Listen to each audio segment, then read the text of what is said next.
everybody. Welcome back to my podcast. I am your host, Jada Sharice. More to the story, the podcast. I am with Mr. Lawrence, bringing you part 2 of Best Friend to Boyfriend. We had such a great turnout for part 1, episode 5, so I'm so excited to keep the story going. Baby, would you like to say hello? What's going on, everybody? Before I go any further, I have to tell you about an upcoming event that I would love to see you at. I've been asked to be a part of the Millennial Literary and Entrepreneurs Forum. It's July 20th at 1 p.m. It's at the Woodson Regional Library, 95th and Halsted, July 20th at 1 p.m. I will have books available to purchase, so come out. We can get some selfies together. I'll post you on my social media. I would really, really love your support. I'll be sharing my story of becoming a published author, and we have a great panel of entrepreneurs. They'll be sharing their stories and helping you become entrepreneurs. So if you are interested and if you are keeping up with me and following my stories, I would really appreciate if you come out. Please, please come out. I need your support. So in episode 5, we talked about how we got together. We both shared our stories on why we were interested, maybe why we weren't interested at the time. But in episode 6, this episode, we'll be talking about what keeps us together. So you see these couples on Instagram, celebrities, black love pages, whatever it may be. And it looks so amazing on the outside looking in. But Lord knows it is a challenge. Every single day it may be a challenge. And it's not always going to be perfect, but love is in spite of. So tonight we'll be giving you some interesting topics, some feedback, sharing our perspectives on our relationship and our spiritual journey together, which I think is by far the most important part about us. Would you say? I definitely agree. Good. So here are some of the things that I think keeps us together. We truly, truly respect each other and we care for each other, and it shows. If you see us out, I've had people tell us, like, I really, can tell that y'all love each other and y'all treat each other good, even by the conversations we have in the elevator, So it really shows, and we don't have to do too much talking about it. We care for each other, and we show that. We try our best to impress each other. We both see each other as the catch, which I think is very important because it's not a one-way street or where one person feels like the other needs them. We both know that we make each other better in ways that makes us cherish what we have. We find new ways to show that and new ways to show that we love each other. We spoil each other.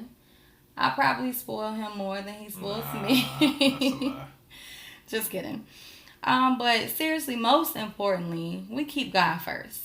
God has always, always been the foundation, even when we were just friends. What would you say keeps us together?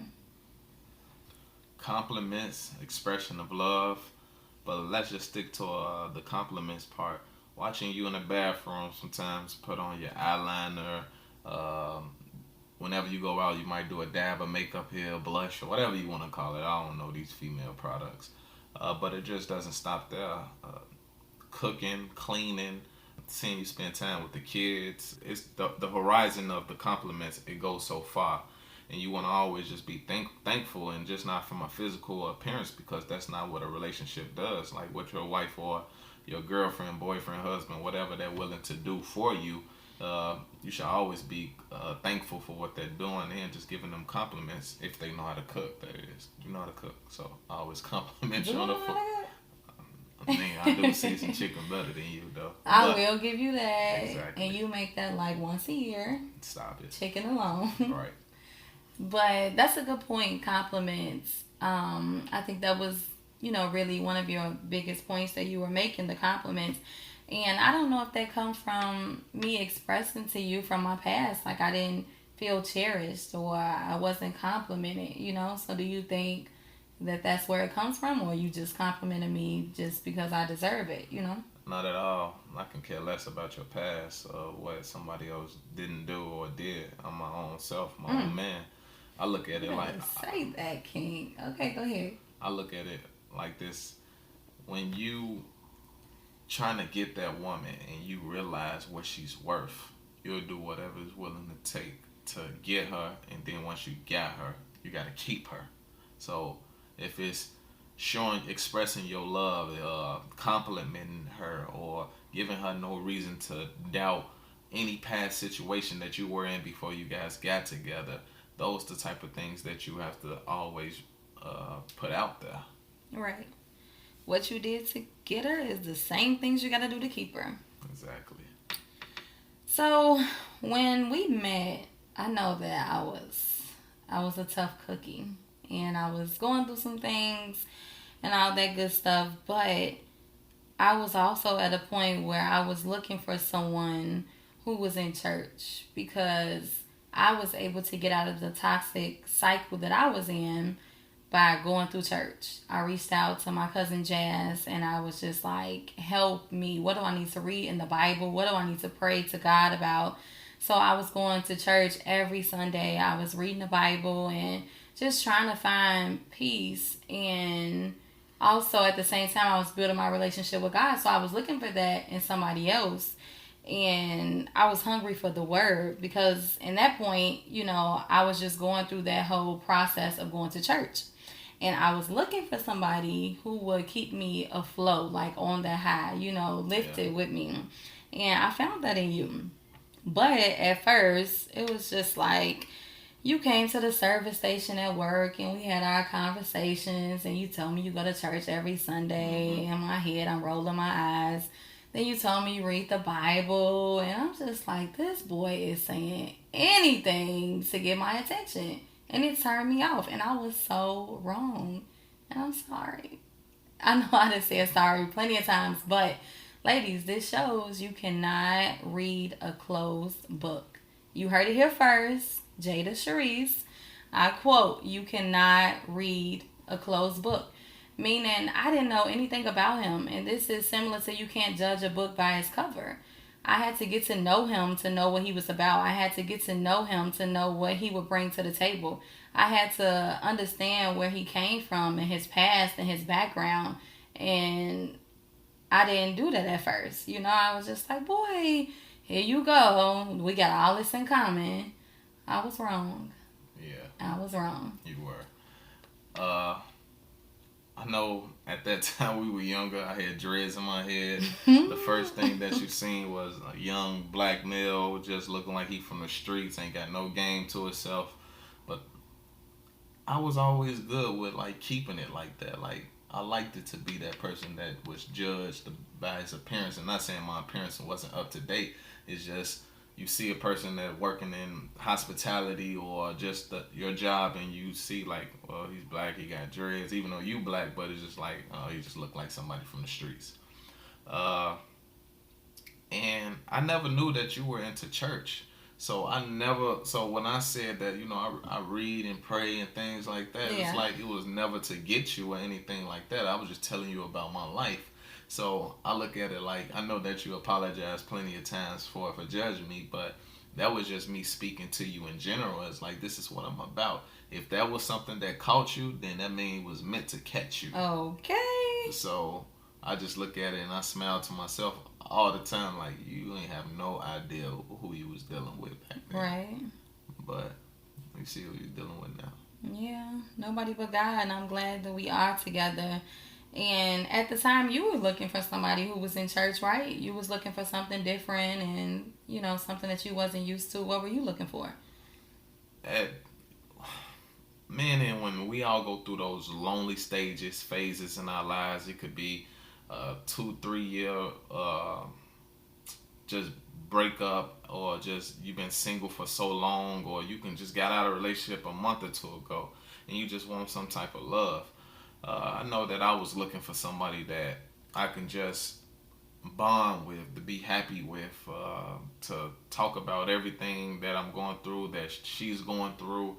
But going to church, just not going to church wouldn't did it for me. It's how well you were in the church. Like, I needed someone to help my growth in Christ. Right. And like, don't get me wrong, I would never say, oh, you're not at this level. I'm trying to get here, so you can't help me. No, I'm not saying that. But I needed to see somebody that was committed to Christ, not going to church because you need to go to church because you was just at the club last night, or whatever the case may have been. Yeah, and you could go to church, but that don't mean anything. What's your relationship with God? True. So I understand where you're coming from. Remember when we were friends, I visited your church and you visited mine, and neither one wanted to go back. I wasn't feeling yours, you wasn't feeling mine. No, I definitely wasn't feeling your church at all. Anyway, but it's crazy because when we got together, what became my church home?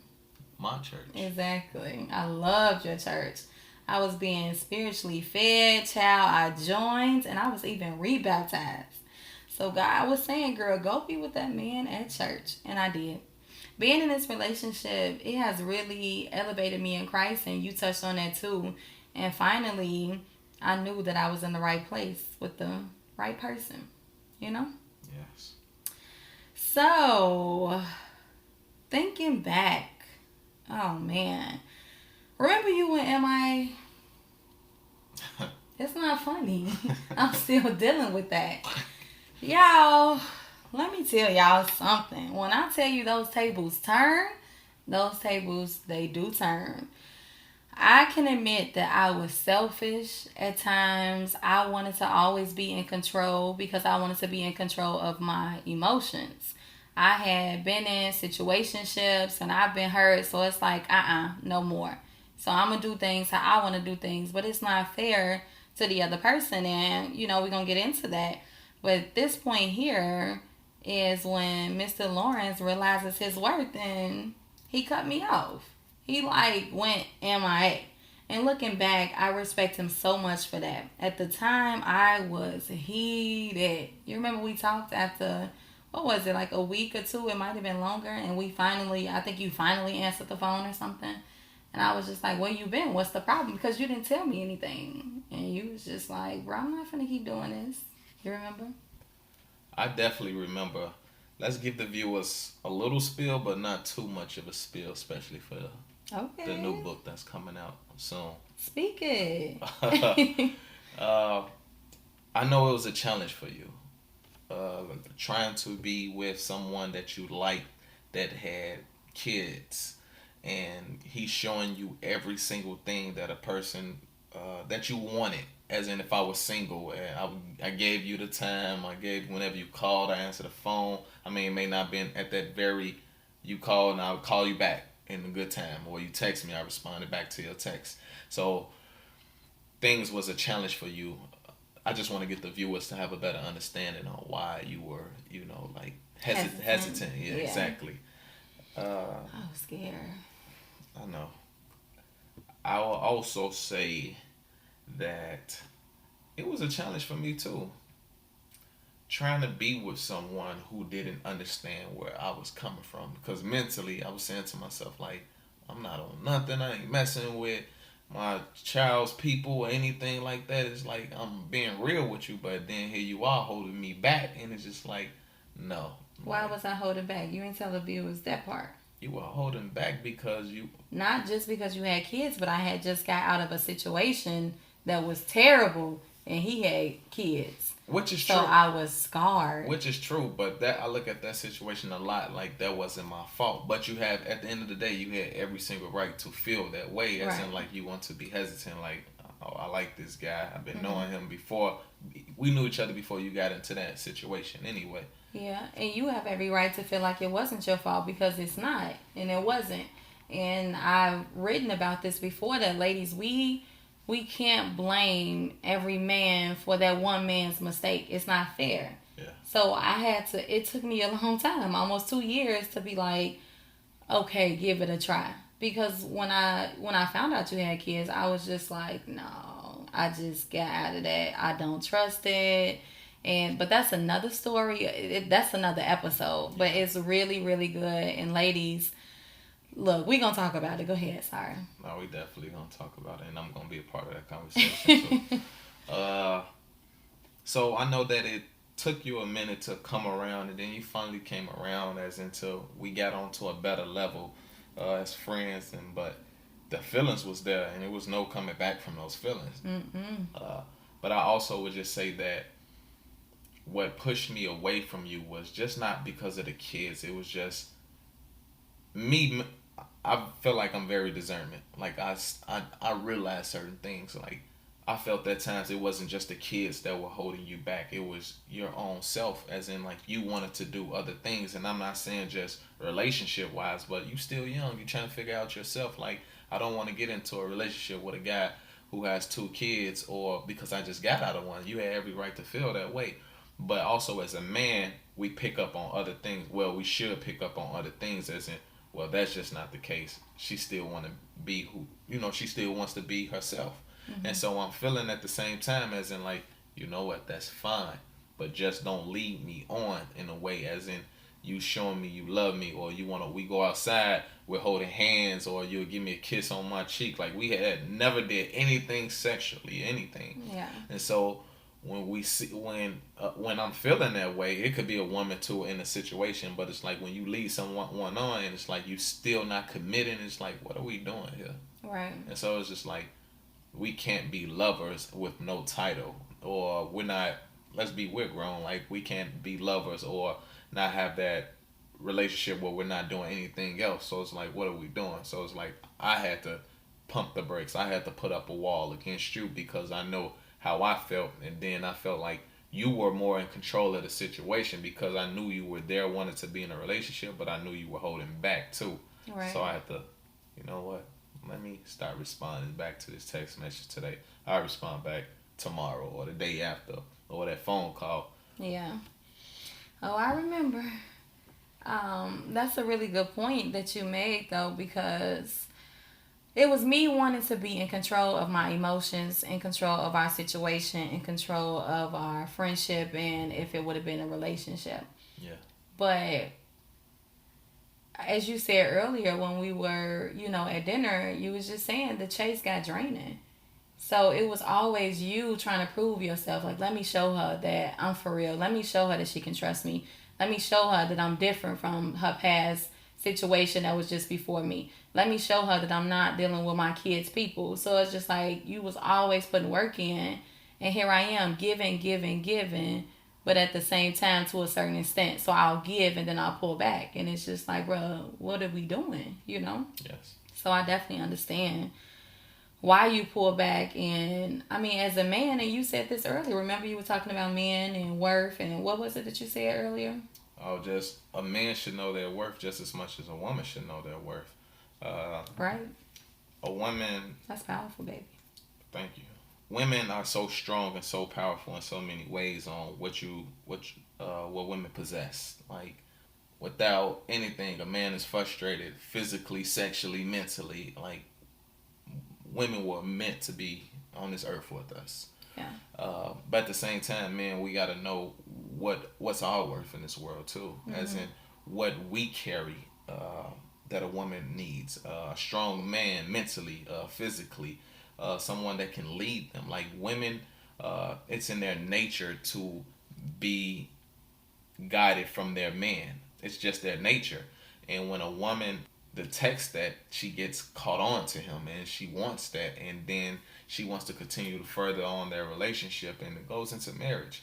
But I just think that as a man, that we should always still continue to go about our own situations, as in, listen, this is what I'm bringing to the table. It's either that you're going to follow it or you're not. Right. And with women, I've said this before too, we expect a lot and we want a lot, and most of the time we expect a lot because we've been through things in our past. So moving on to the next situation, no, this is what's going to happen, or this is what I want, this is how I want to be treated, because we've learned some lessons, we've learned some things, But at the same time, women, you can't ask something from a man that you know that you can't give.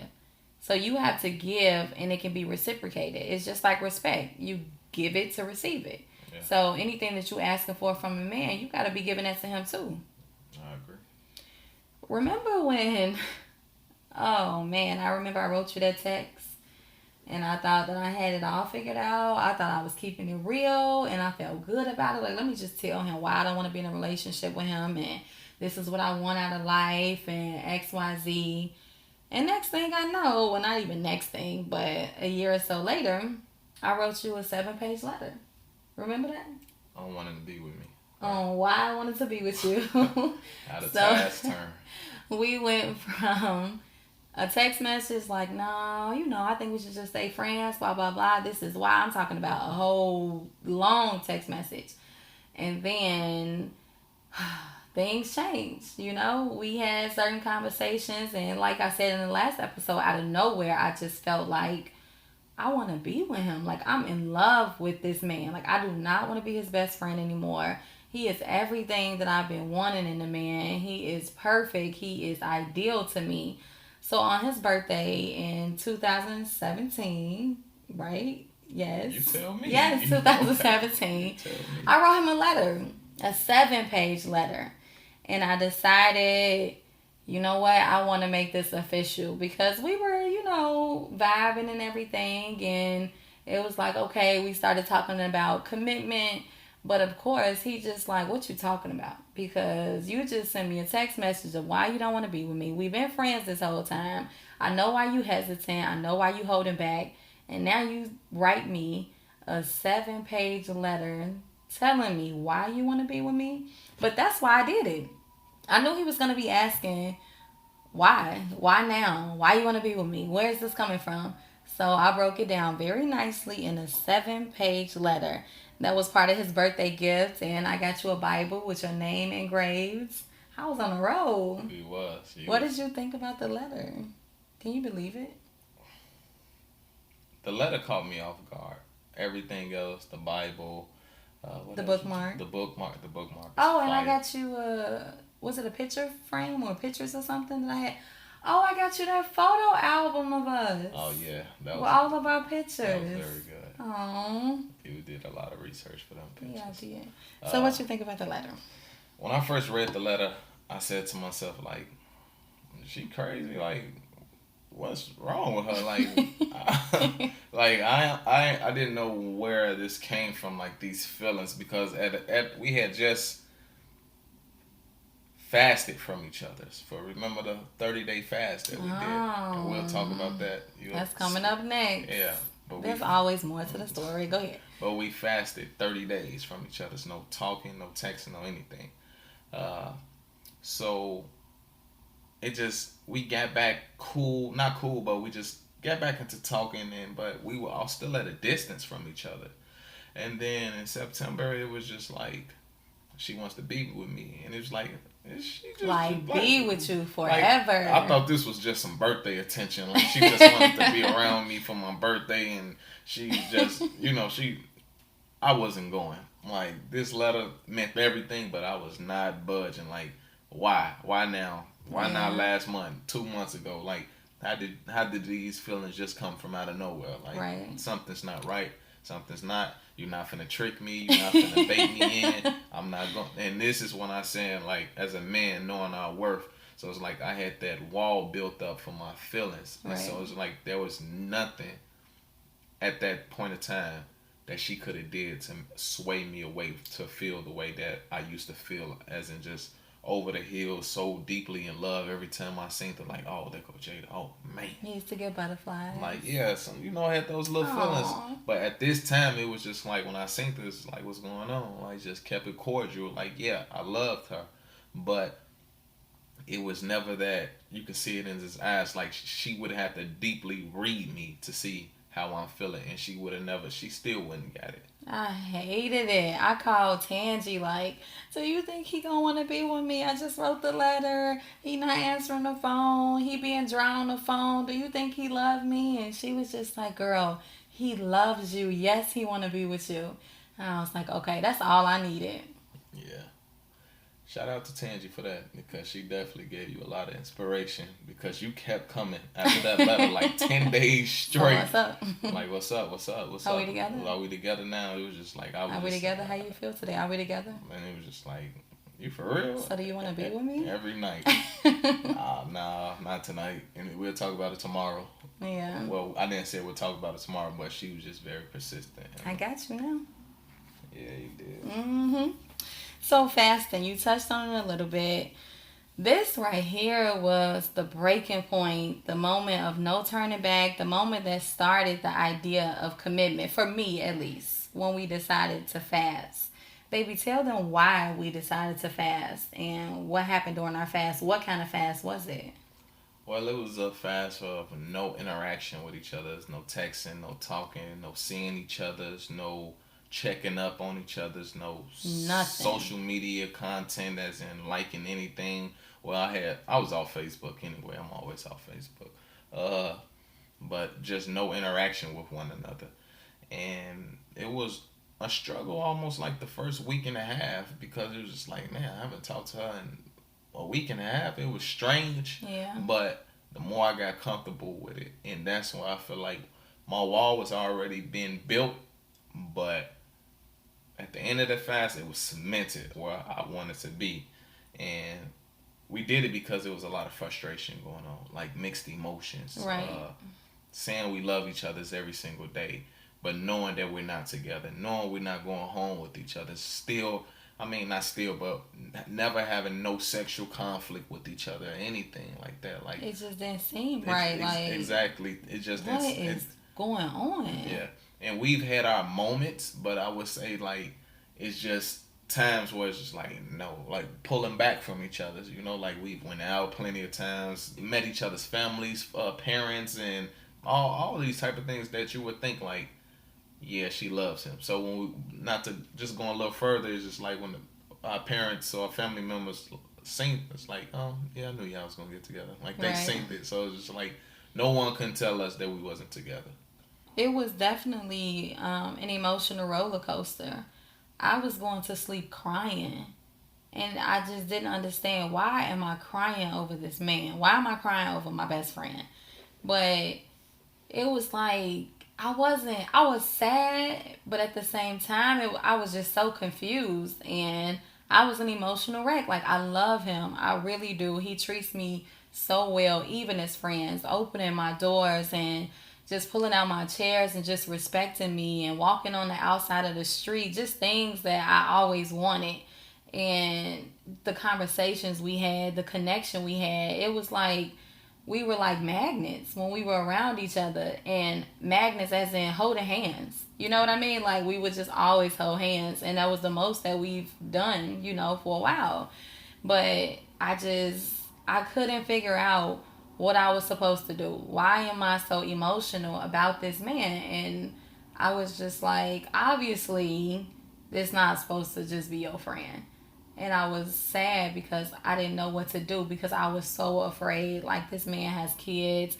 I'm not ready for that responsibility. I want to do this. I want to travel. I want to XYZ. But what God has for you is for you. And I always say that what we have is godly. It is not worldly at all. At all. During the fast, oh my God, it was so hard. It was hard. And you thought that I was going to break the fast at one point, right? You said that before, that you thought I was going to break it. And I had something, child, I had a situation, and it was so bad. And I wanted to call him so bad for his advice and just for comfort and support and his wisdom. And it's like, I couldn't call him, and I told him everything, as friends. So it's just like, that's my go-to, and the fact that I couldn't call him. But you said you sensed something was going on, right?